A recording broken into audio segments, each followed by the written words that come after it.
Hey artists, in this video we're going to talk about our colored pencil blending art project where we are drawing gemstones. For this project I have some reference photos printed out that you can choose to work from. I used the graphite transfer technique, but you could also use the light table to trace your image onto your paper. Once you have your image traced with the pencil, you're going to start blending colored pencils on each one of the facets of the gemstone.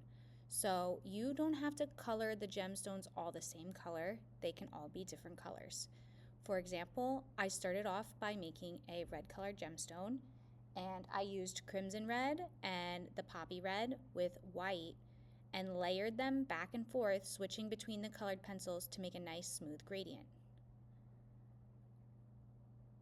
By using the white towards the top edge of each of the facets really makes the things look shiny and bright. For the second gemstone, I used orange and yellow to make an orange colored gemstone. And then I used different shades of yellow and white. I made a light green gemstone with the chartreuse and yellow and white. I also made a dark green gemstone, so depending on what shades and values you choose will really affect the overall shade of the gemstone. I like to start by outlining with the darkest color, moving on to the medium color, and then adding white for that pop and highlight. For this project, I had enough gemstones that I was able to do all the different hues of the rainbow. For this gemstone, I started off with the dark violet, added in the processed red, lilac, and I saved some room for the white at the top of each one of the facets. Including white really makes the gemstones look like they're shining.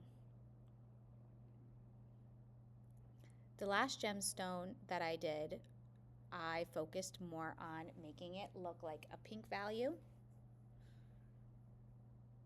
When I was working on this one, I used the processed red as my outlining color, and it might have also been the mulberry. And then layering in that darker value around the bottom of each one of the facets. Then I used the rose pink to fill it in, and I saved room at the top of each one of the facets for the white. I'm sorry that the video cropped off the top point of the gemstone, but you'll see it in a photograph in just a moment. Then I added some highlights with white acrylic paint. I found a very thin, round, pointed paintbrush. I think the size was 2. Once you start doing the highlights, you want to do a combination of dots and lines over all of the vertices of the gemstones. This is going to make the gemstones look kind of crystallized and more shiny because these white highlights with acrylic paint are going to pop over the surface of the colored pencil. Your drawing should look something like this. We also want to include a background detail. You could make the background black, but I wanted to make the gemstones look like they were glowing. So with very gentle pressure, I shaded around the gemstones with their main hue. So for each gemstone, I tried to, in the spaces around it, shade and overlap the colors. So the green and the red are overlapping, the red and the yellow are overlapping. As I worked my way around the page, sometimes it helped to turn the paper as I was coloring. I wanted to make it look like the gemstones were glowing, so this was the background that I chose, but if you want to do something else, I'm open to seeing that. I can't wait to see how you create your colored pencil gemstone art project.